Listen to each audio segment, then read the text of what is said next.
Asato ma sadgamaya tamaso ma jyotirgamaya mridyo ma mridham kamaya. Om Shanti Shanti Shanti.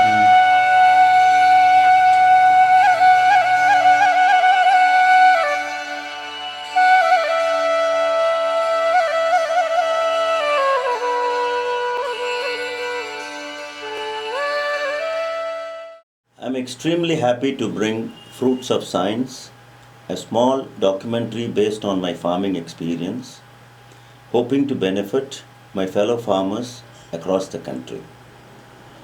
Over 70% of the population in India is engaged in farming, and a vast majority of them remain under the poverty line. Their inability to produce from the land enough food for themselves is compounded by the lack of alternative sourcing of affordable food for the family. This causes widespread malnutrition and irreversible damage to body and brain. The improvement in food supply brought about by the Green Revolution has since been plateaued off, and presently food production has fallen behind the rate of population growth. Crop productivity, or the yield per acre of most crops in India, is only a fraction of what is achieved in industrialized countries. The low productivity is the high cost of food. An average family in India spends over 70% of its income on food. The low crop productivity of the farmer is not due to lack of basic agricultural resources such as seed, fertilizer, seed, water, etc., but due to lack of know-how to use them effectively in crop production.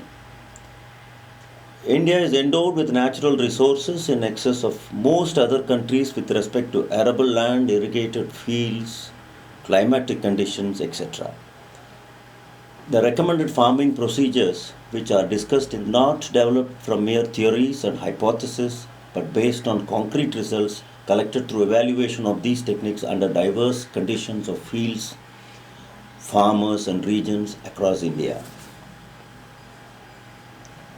In the recommended cropping system here, an effective crop rotation will be used not only to satisfy a well-balanced dietary requirement of the farm family, but also to generate a healthy cash flow to meet the family's personal needs, including expenses for subsequent cropping without depending on further outside economic assistance. A word of caution here will be in order. In developing an agronomic and economically sustainable agriculture production system, commercial fertilizers, which are nothing but non-toxic, readily available plant food, a quote, distinct from toxic pest control chemicals, unquote, play a prominent role.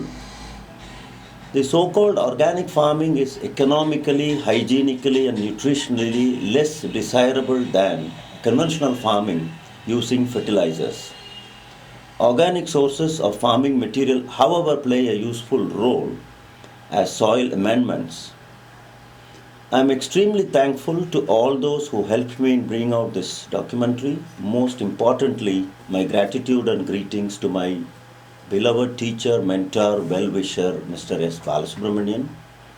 Without his help, guidance and support, it would not be possible to prepare this documentary. My thanks are also due to my technical guru, Dr. C. Lakshmanan, who taught me all the technical aspects and guided me to this. Unfortunately, in India, farming is considered a lowly occupation. Hence, predominantly illiterates are farming. They are not in a position to exploit the box of tools and technology available across the world in a judicious manner for making their living better. Instead, they live a miserable life, including drudgery and starvation, end in suicide. No freebies can ever be a sustainable model. The only solution lies take science properly in its environment to the fields, and I feel it is everyone's responsibility for taking this at the grassroots level. It will not only improve the productivity of farms, but will help in reducing the food costs for the consumers. The most important operation which we are going to talk about is this important tool is called sizzle. This goes about 3 feet long It is not the plow, it won't plow. Please remember that it's not a plow, it is just cutting off the hard pan from the soil surface because of the compaction. The compaction rate is more and root proliferation is restricted and accumulation of water into the soil profile is also restricted. So we are using this tool here in this part of the area, and it's not widely very well used in India also, and we don't have a very powerful tractor to have 3 or 4 tines pulling it out. So we are using only a single tine. This is a soil probe for collection of soil for sending it for the analysis. Normally it is done in a most primitive way of making V-cuts and more drudgery, and we don't get representative soil. And this is so vital.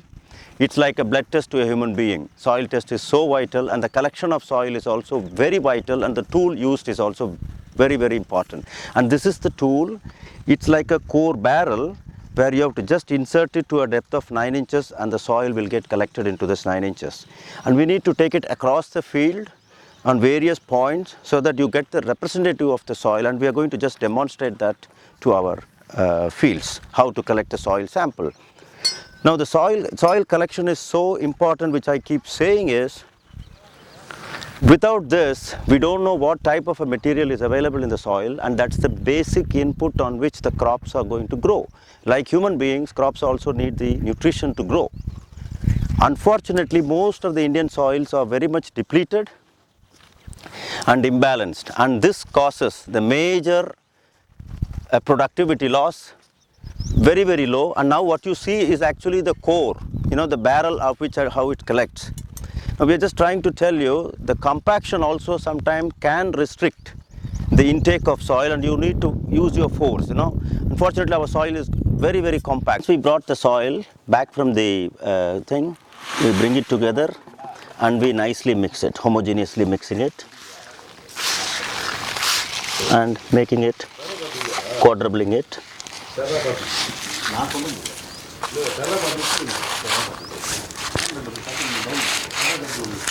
And then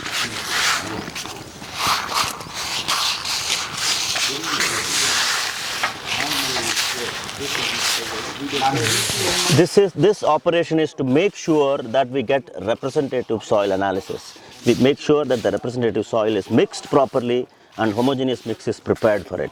Once this is ready, we have to mark our fields to ensure that the soil is representative soil is sent and we get the results back. Say for example, this is collected at A8. Is the soil where we collected it, then you fill it up. Once the soil is filled up with the name and name of the village, then this is packed, sent to the laboratory for complete analysis of the soil nutrients. Once the soil is sent for the laboratory and we get the details, we need to balance it. Once that is balanced, we will be broadcasting the material. Then this tool is used for mixing it at a shallow depth. This is called application of a basal dose, which is applied at the basal and incorporated at the shallow depth of 8 to 9 inches by using this tool. Once this tool is used and soil is incorporated with the material, we go ahead by planning and what is your population that you can accommodate and what is the distance that you want to have between depending on the canopy that keeps changing. And this particular tool is used for drawing your ridge and furrows. We call it ridge and furrows. The furrow is the one where the water is flowing and the ridges are the mount where the plants are sitting. Now that accomplished through this tool, it can be done. The advantages of ridge and furrow is always the water ratio. Plant doesn't need flooding, it needs only moisture, which means you're keeping it little more elevated from your furrow system. 60-40 is the ratio which is normally recommended across for any crop other than paddy, and 60% air is needed and 40% is the moisture which is needed, and that you can accomplish by using this ridger. It's called ridger, which can form ridge and furrows. This is called fertilizer placement. It is very important tool. We have to understand that many things do happen within the soil profile. It's called cation exchange capacity of the soil. which means, to put it very simply, there are many material which are immobile. We can't broadcasting the material, we need to place them in their mouth. Mouth is the plant's root, and that is where we take it into account, and this particular machine can place the material in bands. You're going to watch the video also how this band is placed, and this contains basically 3 hoppers. One hopper contains for the starter material. You know, the starter is a concept which is not widely used in India. The starting material, you know, the low value of phosphorus is added to this, and that is placed exactly below the seed zone, so for the seed to take off at instantly.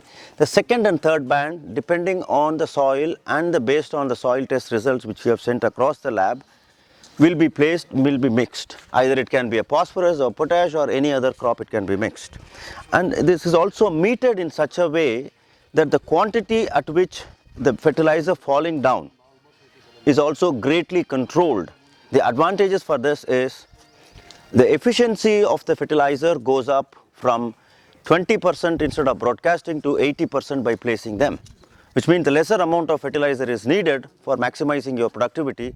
The bottom one which you see are called shanks. These are the shanks which delivers it at various depths and various distances, which can be altered, and we can select based on the crops which we choose. So this whole contraption is called fertilizer placement tool, where you are placing it immediately after farming ridge and furrows, long before the monsoon. So you can put most of the material which are immobile through this. The mobile elements are like nitrogen and boron and few other things are mobile, that can be run through the water during the cropping stage. But this is very well placed prior to seeding. The pictures which you are looking at are different types of seeders for seeding different sizes of seeds from sesame to corn. We are going to discuss about irrigation. Irrigation is an important operation.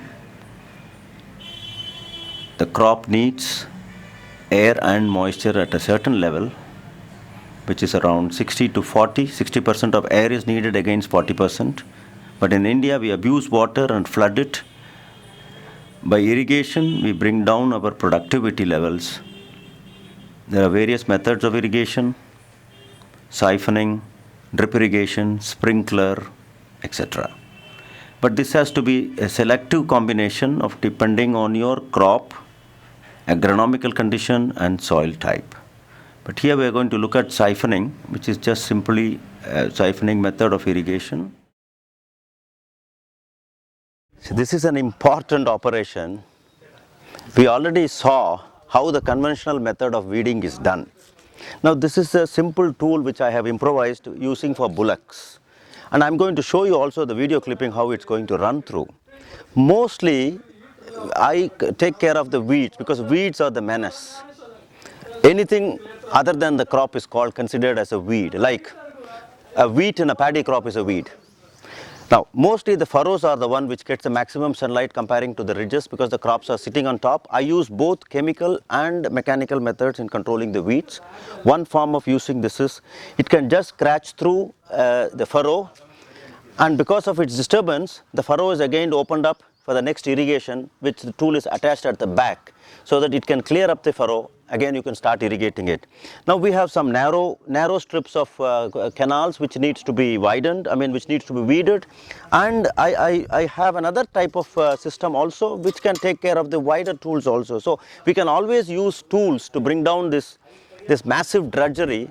You just saw how the women just bending themselves 8 hours a day, killing themselves. Now this tool can replace, it's not the question of replacing the manpower, but increasing the efficiency of manpower in terms of weeding.